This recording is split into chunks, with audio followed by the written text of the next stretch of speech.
Chapitre 5. Une négociation. Cunctando restituirem. ENNIUS. Réponds-moi sans mentir, si tu le peux, chien de Lizard, d'où connais-tu Madame de Rênal, quand lui as-tu parlé? Je ne lui ai jamais parlé, répondit Julien, je n'ai jamais vu cette dame qu'à l'église. Mais tu l'auras regardée, vilain effronté. Jamais. Vous savez qu'à l'église je ne vois que Dieu, ajouta Julien avec un petit air hypocrite, tout propre, selon lui, à éloigner le retour des taloches. Il y a pourtant quelque chose là-dessous, répliqua le paysan malin, et il se tut un instant, mais je ne saurai rien de toi, maudit sournois. Au fait, je vais être délivré de toi, et ma scie n'en ira que mieux. Tu as gagné monsieur le curé ou tout autre qui t'a procuré une belle place. Va faire ton paquet, et je te mènerai chez monsieur de Rênal, où tu seras précepteur des enfants. Qu'aurais-je pour cela? La nourriture, l'habillement et 300 francs de gage. Je ne veux pas être domestique. Animal, qui te parle d'être domestique, est-ce que je voudrais que mon fils fût domestique? Mais, avec qui mangerais-je?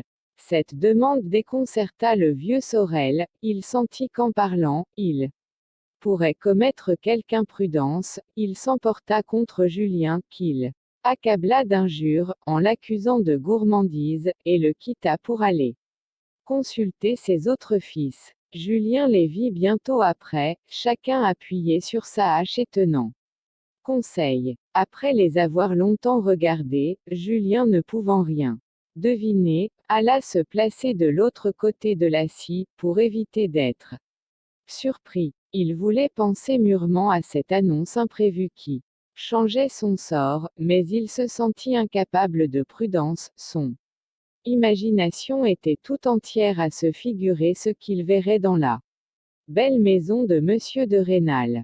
Il faut renoncer à tout cela, se dit-il, plutôt que de se laisser réduire à manger avec les domestiques.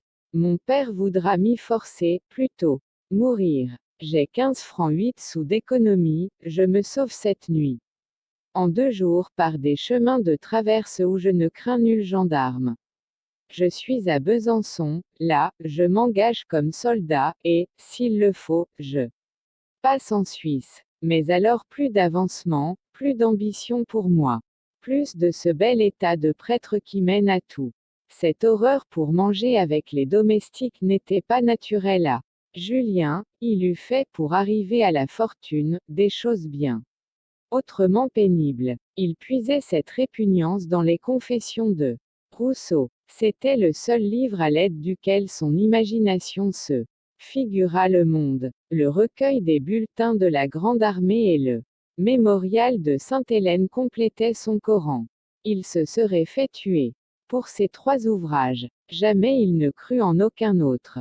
D'après un mot du vieux chirurgien-major, il regardait tous les autres livres du monde comme menteurs, et écrits par des fourbes pour avoir de l'avancement. Avec une âme de feu, Julien avait une de ces mémoires étonnantes si souvent unies à la sottise.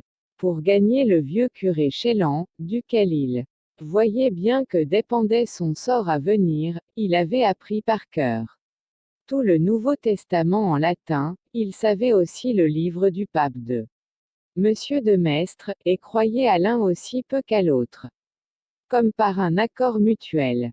Sorel et son fils évitèrent de se parler ce jour-là. Sur la Brune, Julien alla prendre sa leçon de théologie chez le curé, mais il ne jugea pas prudent de lui rien dire de l'étrange proposition qu'on avait faite à son père. Peut-être est-ce un piège, disait-il, il faut faire semblant de l'avoir oublié. Le lendemain de bonne heure, monsieur de Rênal fit appeler le vieux Sorel, qui, après s'être fait attendre 1 heure ou 2, finit par arriver, en faisant dès la porte sans excuse, entremêlé d'autant de révérence. À force de parcourir toutes sortes d'objections, Sorel comprit que son fils mangerait avec le maître et la maîtresse de maison, et les jours où il y aurait du monde, seul dans une chambre à part avec les enfants. toujours plus disposé à incidenter à mesure qu'il distinguait un véritable empressement chez monsieur le maire, et d'ailleurs rempli de défiance et d'étonnement, Sorel demanda à voir la chambre où coucherait son fils. C'était une grande pièce meublée fort proprement, mais dans laquelle on était déjà occupé à transporter les lits des 3 enfants. Cette circonstance fut un trait de lumière pour le vieux paysan. Il demanda aussitôt avec assurance à voir l'habit que l'on donnerait à son fils. Monsieur de Rênal ouvrit son bureau et prit 100 francs. Avec cet argent, votre fils ira chez monsieur Durand, le drapier, et lèvera un habit noir complet. Et quand même je le retirerai de chez vous, dit le paysan qui avait tout à coup oublié ses formes révérencieuses. Cet habit noir lui restera, sans doute. Oh, bien, dit Sorel, d'un ton de voix traînard, il ne reste donc plus qu'à nous mettre d'accord sur une seule chose, l'argent que vous lui donnerez. Comment? S'écria monsieur de Rênal indigné, nous sommes d'accord depuis hier, je donne 300 francs, je crois que c'est beaucoup, et peut-être trop. C'était votre offre, je ne le nie point, dit le vieux Sorel, parlant encore plus lentement, et par un effort de génie qui n'étonnera que ceux qui ne connaissent pas les paysans franc-comtois, il ajouta en regardant fixement monsieur de Rênal, bas nous trouvons mieux ailleurs bas. À ces mots, la figure du maire fut bouleversée. Il revint cependant à lui, et, après une conversation savante de 2 grandes heures, ou pas un mot ne fut dit au hasard, la finesse du paysan l'emporta sur la finesse de l'homme riche, qui n'en a pas besoin pour vivre. Tous les nombreux articles, qui devaient régler la nouvelle existence de Julien, se trouvèrent arrêtés. Non seulement ces appointements furent réglés à 400 francs, mais on dut les payer d'avance, le premier de chaque mois. Eh bien, je lui remettrai 35 francs, dit monsieur de Rênal. Pour faire la somme ronde, un homme riche et généreux comme monsieur notre maire, dit le paysan d'une voix câline, ira bien jusqu'à 36 francs. Soit, dit monsieur de Rênal, mais finissons-en. Pour le coup, la colère lui donnait le ton de la fermeté. Le paysan vit qu'il fallait cesser de marcher en avant. Alors, à son tour monsieur de Rênal fit des progrès. Jamais, il ne voulut remettre le premier mois de 36 francs au vieux Sorel, fort empressé de le recevoir pour son fils. Monsieur de Rênal vint à penser qu'il serait obligé de raconter à sa femme le rôle qu'il avait joué dans toute cette négociation. Rendez-moi les 100 francs que je vous ai remis, dit-il avec humeur. Monsieur Durand me doit quelque chose. J'irai avec votre fils faire la levée du drap noir. Après cet acte de vigueur, Sorel rentra prudemment dans ses formules respectueuses. Elles prirent un bon quart d'heure. À la fin, voyant qu'il n'y avait décidément plus rien à gagner, il se retira. Sa dernière révérence finit par ces mots. Je vais envoyer mon fils au château. C'était ainsi que les administrés de monsieur le maire appelaient sa maison. Quand il voulait lui plaire. De retour à son usine, ce fut en vain que Sorel chercha son fils. Se méfiant de ce qui pouvait arriver, Julien était sorti au milieu de la nuit. Il avait voulu mettre en sûreté ses livres et sa croix de la Légion d'honneur. Il avait transporté le tout chez un jeune marchand de bois, son ami, nommé Fouquet, qui habitait dans la haute montagne qui domine Verrières. Quand il reparut, Dieu sait, maudit paresseux, lui dit son père, si tu auras jamais assez d'honneur pour me payer le prix de ta nourriture, que j'avance depuis tant d'années, prends tes guenilles, et va-t'en chez monsieur le maire. Julien, étonné de n'être pas battu, se hâta de partir. Mais à peine hors de la vue de son terrible père, il ralentit le pas. Il jugea qu'il serait utile à son hypocrisie d'aller faire une station à l'église. Ce mot vous surprend. Avant d'arriver à cet horrible mot, l'âme du jeune paysan avait eu bien du chemin à parcourir. Dès sa première enfance, la vue de certains dragons du schisme, au long manteau blanc, et la tête couverte de casques au long crin noir, qui revenaient d'Italie et que Julien vit attacher leurs chevaux à la fenêtre grillée de la maison de son père, le rendit fou de l'état militaire. Plus tard, il écoutait avec transport les récits des batailles du pont de Lodi, d'Arcole, de Rivoli, que lui faisait le vieux chirurgien-major. Il remarqua les regards enflammés que le vieillard jetait sur sa croix. L'auteur était sous-lieutenant au 6e dragon en 1800.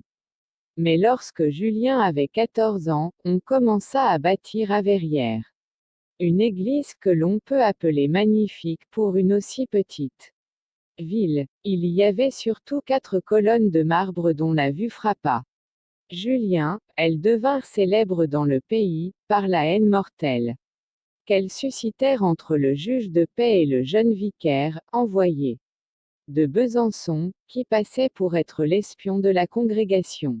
Le juge de paix fut sur le point de perdre sa place, du moins telle était l'opinion commune. N'avait-il pas osé avoir un différend avec un prêtre qui, presque tous les 15 jours, allait à Besançon, où il voyait, disait-on, Monseigneur l'évêque. Sur ces entrefaites, le juge de paix, père d'une nombreuse famille, rendit plusieurs sentences qui semblèrent injustes. Toutes furent portées contre ceux des habitants qui lisaient le -bas constitutionnel-bas. Le bon parti triompha. Il ne s'agissait, il est vrai, que de sommes de 3 ou 5 francs, mais une de ces petites amendes doit être payée par un cloutier, parrain de Julien. Dans sa colère, cet homme s'écriait: quel changement! Et dire que, depuis plus de 20 ans, le juge de paix passait pour un si honnête homme. Le chirurgien-major, ami de Julien, était mort. Tout à coup Julien cessa de parler de Napoléon, il annonça le projet de se faire prêtre, et on le vit constamment, dans la scie de son père, occupé à apprendre par cœur une Bible latine que le curé lui avait prêtée. Ce bon vieillard, émerveillé de ses progrès, passait des soirées entières à lui enseigner la théologie. Julien ne faisait paraître devant lui que des sentiments pieux. Qui eût pu deviner que cette figure de jeune fille, si pâle et si douce, cachait la résolution inébranlable de s'exposer à 1000 morts plutôt que de ne pas faire fortune. Pour Julien, faire fortune, c'était d'abord sortir de Verrières. Il abhorrait sa patrie. Tout ce qu'il y voyait glaçait son imagination. Dès sa première enfance, il avait eu des moments d'exaltation. Alors il songeait avec délice qu'un jour il serait présenté aux jolies femmes de Paris, il saurait attirer leur attention par quelque action d'éclat. Pourquoi ne serait-il pas aimé de l'une d'elles, comme Bonaparte pauvre encore, avait été aimé de la brillante Madame de Beauharnais. Depuis bien des années, Julien ne passait peut-être pas une heure de sa vie, sans se dire que Bonaparte, lieutenant obscur et sans fortune, s'était fait le maître du monde avec son épée. Cette idée le consolait de ses malheurs, qu'il croyait grands, et redoublait sa joie quand il en avait. La construction de l'église et les sentences du juge de paix l'éclairèrent tout à coup. Une idée qui lui vint le rendit comme fou pendant quelques semaines, et enfin s'empara de lui avec la toute puissance de la première idée qu'une âme passionnée croit avoir inventée. Quand Bonaparte fit parler de lui, la France avait peur d'être envahie. Le mérite militaire était nécessaire et à la mode. Aujourd'hui, on voit des prêtres, de 40 ans, avoir 100 000 francs d'appointement. C'est-à-dire 3 fois autant que les fameux généraux de division de Napoléon. Il leur faut des gens qui les secondent. Voilà ce juge de paix, si bonne tête, si honnête homme jusqu'ici, si vieux, qui se déshonore par crainte de déplaire à un jeune vicaire de 30 ans. Il faut être prêtre. Une fois, au milieu de sa nouvelle piété, il y avait déjà 2 ans que Julien étudiait la théologie, il fut trahi par une irruption soudaine du feu qui dévorait son âme. Ce fut chez Monsieur Chélan à un dîner de prêtres, auquel le bon curé l'avait présenté comme un prodige d'instruction. Il lui arriva de louer Napoléon avec fureur. Il se lia le bras droit contre la poitrine, prétendit s'être disloqué le bras en remuant un tronc de sapin, et le porta pendant 2 mois dans cette position gênante. Après cette peine afflictive, il se pardonna. Voilà le jeune homme de 19 ans, mais faible en apparence, et à qui l'on en eût tout au plus donné 17, qui, portant un petit paquet sous le bras, entrait dans la magnifique église de Verrières. Il la trouva sombre et solitaire. À l'occasion d'une fête, toutes les croisées de l'édifice avaient été couvertes d'étoffes cramoisies. Il en résultait, aux rayons du soleil, un effet de lumière éblouissant, du caractère le plus imposant et le plus religieux. Julien tressaillit. Seul dans l'église, il s'établit dans le banc qui avait la plus belle apparence. Il portait les armes de Monsieur de Rênal. Sur le prie-dieu, Julien remarqua un morceau de papier imprimé, étalé là, comme pour être lu. Il y porta les yeux et vit. Bas détail de l'exécution et des derniers moments de Louis Jenrel, exécuté à Besançon. Bas. Le papier était déchiré. Au revers on lisait les 2 premiers mots d'une ligne, c'était « bas le premier pas ». Bas. Qui a pu mettre ce papier-là? Dit Julien. Pauvre malheureux, ajouta-t-il avec un soupir, son nom finit comme le mien, et il froissa le papier. En sortant, Julien crut voir du sang près du bénitier, c'était de l'eau bénite qu'on avait répandue, le reflet des rideaux rouges qui couvraient les fenêtres la faisaient paraître du sang. Enfin, Julien eut honte de sa terreur secrète. Serais-je un lâche? Se dit-il, aux armes. Ce mot, si souvent répété dans les récits de bataille du vieux chirurgien, était héroïque pour Julien. Il se leva et marcha rapidement vers la maison de Monsieur de Rênal. Malgré ses belles résolutions, dès qu'il l'aperçut à 20 pas de lui, il fut saisi d'une invincible timidité. La grille de fer était ouverte. Elle lui semblait magnifique, il fallait entrer là-dedans. Julien n'était pas la seule personne dont le cœur fut troublé par son arrivée dans cette maison. L'extrême timidité de Madame de Rênal était déconcertée par l'idée de cet étranger, qui, d'après ses fonctions, allait se trouver constamment entre elle et ses enfants. Elle était accoutumée à avoir ses fils couchés dans sa chambre le matin, bien des larmes avaient coulé quand elle avait vu transporter leur petit lit dans l'appartement destiné au précepteur.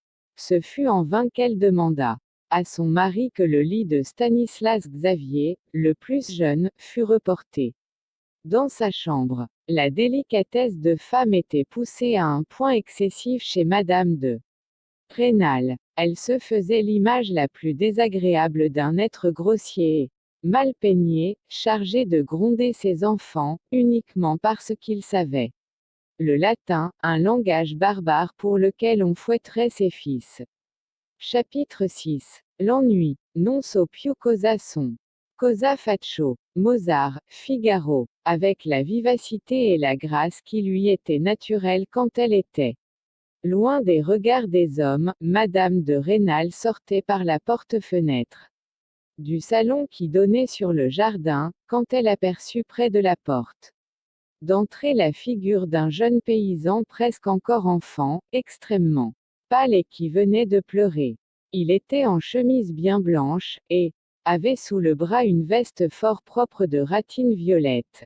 Le teint de ce petit paysan était si blanc, ses yeux si doux que l'esprit un peu romanesque de Madame de Rênal eut d'abord l'idée que ce pouvait être une jeune fille déguisée, qui venait demander quelque grâce à Monsieur le maire. Elle eut pitié de cette pauvre créature, arrêtée à la porte d'entrée, et qui évidemment n'osait pas lever la main jusqu'à la sonnette. Madame de Rênal s'approcha, distraite un instant de la mère. Chagrin que lui donnait l'arrivée du précepteur. Julien tourné vers la Porte ne la voyait pas s'avancer. Il tressaillit quand une voix douce lui dit tout près de l'oreille. Que voulez-vous ici, mon enfant? Julien se tourna vivement, et frappé du regard si rempli de grâce de madame de Rênal, il oublia une partie de sa timidité. Bientôt, étonné de sa beauté, il oublia tout, même ce qu'il venait faire. Madame de Rênal avait répété sa question. Je viens pour être précepteur, madame, lui dit-il enfin, tout honteux de ses larmes qu'il essuyait de son mieux. Madame de Rênal resta interdite, ils étaient fort près l'un de l'autre à se regarder. Julien n'avait jamais vu un être aussi bien vêtu et surtout, une femme avec un teint si éblouissant, lui parler d'un air doux. Madame de Rênal regardait les grosses larmes, qui s'étaient arrêtées sur les joues. Si pâle d'abord et maintenant si rose de ce jeune paysan. Bientôt elle se mit à rire, avec toute la gaieté folle d'une jeune fille, elle se moquait d'elle-même et ne pouvait se figurer tout son bonheur. Quoi, c'était là ce précepteur qu'elle s'était figuré comme un prêtre sale et mal vêtu, qui viendrait gronder et fouetter ses enfants. Quoi, monsieur, lui dit-elle enfin, vous savez le latin. Ce mot de monsieur étonna si fort Julien qu'il réfléchit un instant. Oui, madame, dit-il timidement.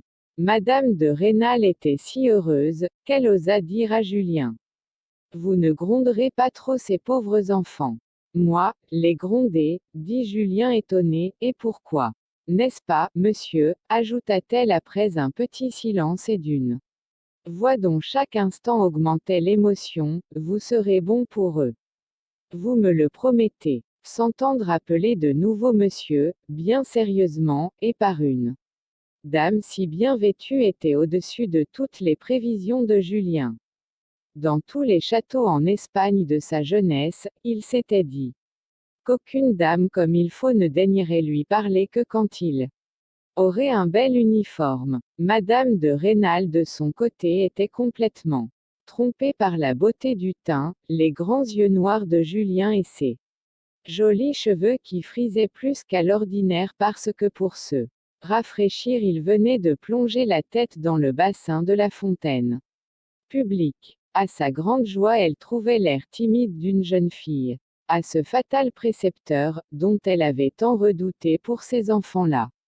Dureté et le ton rébarbatif. Pour l'âme si paisible de Madame de Rênal, le contraste de ses craintes et de ce qu'elle voyait fut un grand événement. Enfin elle revint de sa surprise. Elle fut étonnée de se trouver ainsi à la porte de sa maison avec ce jeune homme presque en chemise et si près de lui. Entrons, monsieur, lui dit-elle d'un air assez embarrassé. De sa vie, une sensation purement agréable n'avait aussi profondément ému Madame de Rênal, jamais une apparition aussi gracieuse n'avait succédé à des craintes plus inquiétantes. Ainsi ces jolis enfants, si soignés par elle, ne tomberaient pas dans les mains d'un prêtre sale et grognon. À peine entrée sous le vestibule, elle se retourna vers Julien qui la suivait timidement. Son air étonné, à l'aspect d'une maison si belle, était une grâce de plus aux yeux de Madame de Rênal. Elle ne pouvait en croire ses yeux, il lui semblait surtout que le précepteur devait avoir un habit noir. Mais est-il vrai, monsieur, lui dit-elle, en s'arrêtant encore, et craignant mortellement de se tromper, tant sa croyance la rendait heureuse, vous savez le latin. Ces mots choquèrent l'orgueil de Julien et dissipèrent le charme dans lequel il vivait depuis un quart d'heure. Oui, madame, lui dit-il, en cherchant à prendre un air froid. Je sais le latin aussi bien que monsieur le curé et même quelquefois il a la bonté de dire mieux que lui. Madame de Rênal trouva que Julien avait l'air fort méchant, il s'était arrêté à 2 pas d'elle. Elle s'approcha et lui dit à mi-voix. N'est-ce pas, les premiers jours, vous ne donnerez pas le fouet à mes enfants, même quand ils ne sauraient pas leur leçon. Ce ton si doux et presque suppliant d'une si belle dame fit tout à coup oublier à Julien ce qu'il devait à sa réputation de latiniste. La figure de Madame de Rênal était près de la sienne, il sentit le parfum des vêtements d'été d'une femme, chose si étonnante pour un pauvre paysan. Julien rougit extrêmement et dit avec un soupir, et d'une voix défaillante: Ne craignez rien, madame, je vous obéirai en tout. Ce fut en ce moment seulement, quand son inquiétude pour ses enfants fut tout à fait dissipée, que Madame de Rênal fut frappée de l'extrême beauté de Julien, la forme presque féminine de ses traits, et son air d'embarras, ne semblèrent point ridicules à une femme extrêmement timide. Elle-même, l'air mâle que l'on trouve communément nécessaire à la beauté d'un homme lui eût fait peur. Quel âge avez-vous, monsieur? Dit-elle à Julien. Bientôt 19 ans. Mon fils est né à 11 ans, reprit Madame de Rênal tout à fait rassurée, ce sera presque un camarade pour vous, vous lui parlerez raison. Une fois, son père a voulu le battre, l'enfant a été malade pendant toute une semaine, et cependant c'était un bien petit coup. Quelle différence avec moi, pensa Julien. Hier encore mon père m'a battu. Que ces gens riches sont heureux. Madame de Rênal en était déjà à saisir les moindres nuances de ce qui se passait dans l'âme du précepteur, elle prit ce mouvement de tristesse pour de la timidité, et voulut l'encourager. Quel est votre nom, monsieur? Lui dit-elle, avec un accent et une grâce dont Julien sentit tout le charme, sans pouvoir s'en rendre compte. On m'appelle Julien Sorel, madame, je tremble en entrant pour la première fois de ma vie dans une maison étrangère. J'ai besoin de votre protection et que vous me pardonniez bien des choses les premiers jours. Je n'ai jamais été au collège, j'étais trop pauvre, je n'ai jamais parlé à d'autres hommes que mon cousin le chirurgien-major, membre de la Légion d'honneur, et monsieur le curé Chélan. Il vous rendra bon témoignage de moi. Mes frères m'ont toujours battu, ne les croyez pas s'ils vous disent du mal de moi. Pardonnez mes fautes, madame, je n'aurai jamais mauvaise intention. Julien se rassurait pendant ce long discours, il examinait Madame de Rênal. Tel est l'effet de la grâce parfaite quand elle est naturelle au caractère, et que surtout la personne qu'elle décore ne songe pas à avoir de la grâce. Julien, qui se connaissait fort bien en beauté féminine, eût juré dans cet instant qu'elle n'avait que 20 ans. Il eut, sur le champ, l'idée hardie de lui baiser la main. Bientôt il eut peur de son idée, un instant après, il se dit, il y aurait de la lâcheté à moi de ne pas exécuter une action qui peut m'être utile, et diminuer le mépris que cette belle dame a probablement pour un pauvre ouvrier à peine arraché à la scie. Peut-être Julien fut-il un peu encouragé par ce mot de joli garçon, que depuis 6 mois il entendait répéter le dimanche par quelques jeunes filles. Pendant ces débats intérieurs, Madame de Rênal lui adressait 2 ou 3 mots d'instruction sur la façon de débuter avec les enfants. La violence que se faisait Julien le rendit de nouveau fort pâle. Il dit, d'un air contraint: Jamais, madame, je ne battrai vos enfants, je le jure devant Dieu. Et, en disant ces mots, il osa prendre la main de Madame de Rênal, et la porter à ses lèvres. Elle fut étonnée de ce geste, et par réflexion choquée. Comme il faisait très chaud, son bras était tout à fait nu sous son châle, et le mouvement de Julien, en portant la main à ses lèvres, l'avait entièrement découvert. Au bout de quelques instants, elle se gronda elle-même, il lui sembla qu'elle n'avait pas été assez rapidement indignée. Monsieur de Rênal, qui avait entendu parler, sortit de son cabinet, du même air majestueux et paterne qu'il prenait lorsqu'il faisait des mariages à la mairie. Il dit à Julien: Il est essentiel que je vous parle avant que les enfants ne vous voient. Il fit entrer Julien dans un cabinet et retint sa femme qui voulait les laisser seuls. La porte fermée, monsieur de Rênal s'assit avec gravité. Monsieur le curé m'a dit que vous étiez un bon sujet, tout le monde vous traitera ici avec honneur, et si je suis content j'aiderai à vous faire Par la suite un petit établissement. Je veux que vous ne voyiez plus ni parents ni amis, leur ton ne peut convenir à mes enfants. Voici 36 francs pour le premier mois, mais j'exige votre parole de ne pas donner un sou de cet argent à votre père.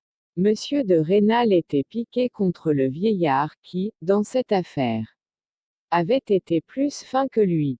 Maintenant, tirez bas monsieur, tirez bas, car d'après mes ordres tout le monde ici va. Vous appelez monsieur et vous sentirez l'avantage d'entrer dans une